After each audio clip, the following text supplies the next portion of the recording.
आपका मेरे एक और नए व्लॉग में। तो गाइस, आप सोच रहे होंगे कि हिमाचल से एकदम इस शहरी इलाके में कहाँ पे। तो गाइस, मैं आई हूँ अमृतसर और मैंने सोचा कि ये मेरा साल का पहला व्लॉग होने वाला है, 2025 का पहला व्लॉग होने वाला है। तो मैंने सोचा था कि कहीं से अच्छी शुरुआत की जाए। तो मैंने बहुत बहुत बहुत टाइम से सोचा था कि कहीं अच्छे से शुरुआत की जाए। तो हमने सोचा कि क्यों ना गोल्डन टेम्पल अमृतसर जाया जाए। तो मैं आई हूँ अमृतसर और आप ये व्लॉग जो है वो पूरा एंजॉय करना, बिकॉज़ मैं इस पे वॉइस ओवर करने वाली हूँ। तो सबसे पहले हम निकल पड़े गोल्डन टेम्पल की ओर। ये है यहाँ की मेन मार्केट, जो कि एकदम फॉरेन कंट्रीज़ वाला लुक देती है। अभी उतना ज़्यादा नहीं दिखाई देता है, लेकिन रात को जो है वो एकदम ऐसी वाइब आती है कि जैसे हम कहीं आउट ऑफ इंडिया आए हों। तो सबसे पहले निकल पड़े और मैं जो है बिना बाल बनाए ही निकल गई थी, क्योंकि मेरे पास जो है कंघी नहीं थी। और यहाँ पे साथ में शनिदेव जी का मंदिर भी था, जो कि मेरे लिए थोड़ा सा था कि हाँ, यहाँ पे भी हो सकता है क्या, लेकिन यहाँ पे था। तो ये है गोल्डन टेम्पल के बाहर वाला जो व्यू है, तो ये है। और सबसे पहले यहाँ पे हमें शूज़ ओपन करने हैं, और यहाँ पे जो भी सेवाएं है वो फ्री की है, मतलब यहाँ पे कोई भी पैसे नहीं लगते। तो सबसे पहले हमने यहाँ पे अपने शूज़ ओपन करे। और यहाँ पे ना हर जगह नीचे पानी होता है। जैसे अंदर मंदिर जाना हो, गोल्डन टेम्पल अंदर जाना हो, तो यहाँ पे नीचे पानी रख दिया जाता है, ताकि हम अपने पैर जो है अच्छे से वॉश कर सकें। और मैं यहाँ पे अपने कैमरामैन को बोल रही हूँ कि प्लीज़ मेरी वीडियो बना दो। उन्हें समझा रही थी कि कैसे कैसे वीडियो बनानी है। ये सारी चीज़ें मैंने आज तक जो है वो फ़ोन में ही देखी थी, वीडियोस में ही देखी थी, फ़ोटोज़ में ही देखी थी। लेकिन जब मैंने इन सारी चीज़ों को रियल में देखा ना, मतलब अपनी आंखों से देखा ना, तो एक्चुअल में ये बहुत ही ज़्यादा सुंदर थी, बहुत ही ज़्यादा सुंदर। और हम दर्शन के लिए भी निकल रहे थे। मतलब यहाँ पे ऐसा माना जाता है कि जो गोल्डन टेम्पल के अंदर मतलब दर्शन करने जाता है, वो बहुत खुशकिस्मत ही जा पाता है। और हम निकल पड़े थे फिर दर्शन के लिए। पहले तो हमारा कैंसिल भी हो रहा था, 12:43 हो गए थे। और साथ में मतलब ऐसा भी था कि जाना है नहीं जाना, लेकिन हमने सोचा कि चलो चले ही जाते हैं। जब भगवान का बुलावा जब यहाँ तक आया है, तो यहाँ से आगे भी चले जाते हैं।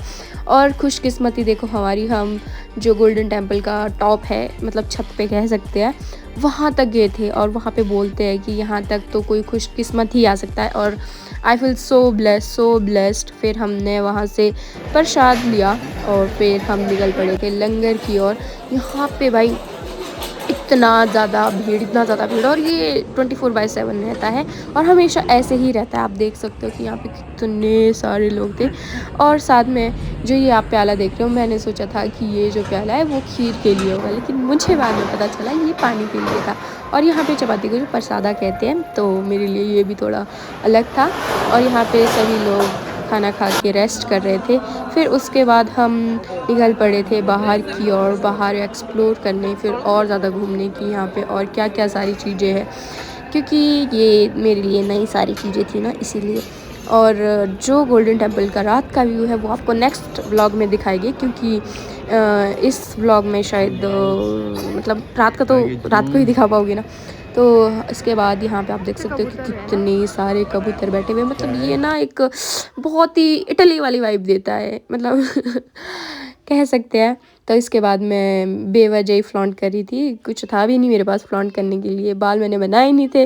और फिर हमें यहाँ पे मिलता है 25 रुपये का चश्मा, जो कि मैं ले लेती हूँ, क्योंकि मतलब मुझे लेना था। तो आप देख सकते हो कि ये जो कबूतर है वो कैसे उड़ रहा है, मतलब एकदम बहुत ही ज़्यादा अलग वाइब दे रहा था, बहुत ही अलग वाइब। और यहाँ पे आप देख सकते हो कि मतलब ऐसे आप एक बार देखो इसको और फील करो कि ऐसे व्यू, ऐसा लुक नहीं आ रहा है जैसे कि हम कहीं इंडिया में नहीं है, हम बाहर सिटी में हैं। तो इसके बाद मैंने टाइम स्लैब्स लिया, और उसके बाद फिर हम बहुत ज़्यादा थक भी गए थे। फिर हमने सोचा कि चलो थोड़ा सा रेस्ट कर लेते हैं। और फिर मैंने खाए घर के बनाए हुए पराठे, जो कि मैं सुबह लेके आई थी घर से बना के, तो वो सारे पराठे हमने खाए।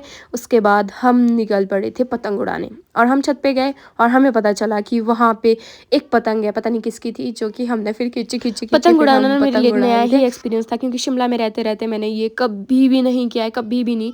आप सभी को पता ही होगा कि शिमला में बिल्कुल भी पतंगे नहीं उड़ाई जाती है। तो ये मेरे लिए एक नया एक्सपीरियंस था और बहुत ही ज़्यादा अनएक्सपेक्टेड था। तो गाइस जैसा कि आप सभी को पता ही होगा कि मैं अपने बर्थडे के दिन गई थी वृंदावन, और वृंदावन से वापस आते आते हमारा प्लान बन रहा था कि हम अमृतसर गोल्डन टेम्पल जाए, लेकिन ये प्लान जो है वो कैंसिल हो गया था क्योंकि मतलब उस टाइम पे मेरी तबीयत जो है वो ठीक नहीं थी, इसलिए हमारा वहाँ का प्लान जो है वो कैंसिल हो गया था। फिर हमने डिसाइड करा था कि हम जाएंगे क्योंकि कुछ चीज़ें जो है वो अधूरी रह गई थी, तो मुझे कुछ चीज़ें जो है वो अधूरी नहीं रखनी थी। तो हमने सोचा था कि हम जाएंगे, लेकिन इतना जल्दी जाएंगे ये पता नहीं था।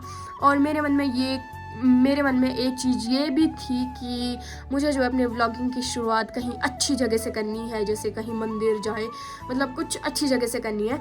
लेकिन क्या है कि मतलब आप देख ही सकते हो कि आज 20 जनवरी है, मैंने अब तक एक भी व्लॉग नहीं डाला है 2025 में। तो मैंने सोचा था कि अच्छी जगह से शुरुआत की जाए। फिर हमारा एकदम ही प्लान बना अमृतसर जाने का, तो वो चीज़ अधूरी भी थी और ऐसा भी था कि वहाँ जाना है, मतलब ये सारी चीज़ें जो है वो बिल्कुल अनप्लान्ड थी। तो फिर हम निकल पड़े थे अमृतसर के लिए, क्योंकि वहाँ पे कुछ चीज़ें अधूरी भी आ गई थी और वो भी पूरी होगी। और फिर मैंने सोचा कि ये बहुत मतलब शुभ मौका है, और अमृतसर मेरे लिए एक नया ही एक्सपीरियंस था, नई ही चीज़ें थी, क्योंकि वो हमारे रिलीजियस से बिल्कुल डिफरेंट है, हमारे हिंदू कल्चर और वो सिख, तो मेरे लिए बहुत सारी चीज़ें डिफरेंट थी। और हमारे दर्शन भी जो है वो बहुत अच्छे से हुए, बहुत ब्लेस्ड फील हो रहा था मुझे वहाँ जाके, और बहुत मज़ा आया। मैं आप लोगों के साथ पूरी ट्रिप जो है वो ज़रूर शेयर करूँगी, क्योंकि व्लॉग मैंने बनाया नहीं बीच में, क्योंकि मेरे फ़ोन में चार्जिंग भी बहुत कम है गाइस, मतलब कम रहती है जब ट्रैवल करो तो फिर बहुत कम रहती है चार्जिंग, क्योंकि आईफोन वाले लोग मुझे समझ सकते हैं कि चार्जिंग जो है वो जल्दी ख़त्म हो जाती है। मैं आप लोगों को ज़रूर सजेस्ट करूँगी कि आप लोग एक बार वहाँ ज़रूर जाइए, क्योंकि वहाँ की जो वाइब है वो भी अलग है, मतलब एक वृंदावन जितनी तो नहीं है भाई, बट वहाँ पे भी वाइब है, तो आप वहाँ पे जा सकते हो। और मतलब अच्छा है, वहाँ पे रहने सहने के लिए भी बहुत ज़्यादा मतलब बढ़िया है। तो अगर आप प्लान कर रहे हो अमृतसर जाना तो आप जा सकते हो। और सच्ची बात है कि वहाँ पे ठंड भी नहीं है, मतलब आप एक चीज़ मान सकते हो कि शिमला में इतनी ज़्यादा ठंड है कि 1 2 3 4 तो पहनने ही पड़ता है, लेकिन वहाँ पे अगर तुम सिंगल लेयर में भी चल रहे हो तो फिर चल पड़ेगा, मतलब वहाँ पे ठंड नहीं है भाई। सीरियसली मैं ऐसे थी कि यार ठंड होगी, लेकिन वहाँ पे ठंड बिल्कुल भी नहीं थी। हाँ, कोहरा था थोड़ा बहुत, लेकिन चलेगा। तो गाइज अभी आप ये वाली वीडियो तो आप लोगों ने देखी होगी, इससे आगे वाली वीडियो देखना, क्योंकि वो वाली जो है वो ज़्यादा इंटरेस्टेड होने वाली, क्योंकि वहाँ पे होने वाला है रात का गोल्डन टेम्पल का व्यू, बिकॉज वो बहुत सुंदर होता है। तो अगर आप मेरे YouTube चैनल पर नए हो तो प्लीज़ मेरे YouTube चैनल को सब्सक्राइब कर लेना। और ये मेरा साल का पहला व्लॉग होने वाला है, तो प्लीज़ उसको ढेर सारा प्यार देना, और कमेंट करके ज़रूर बताना कि आपको कैसा लगा, और लाइक कर देना, अपने दोस्तों के साथ शेयर कर देना। मिलते हैं नेक्स्ट व्लॉग में। Thank you so much for watching this vlog, I hope you like it. Bye bye.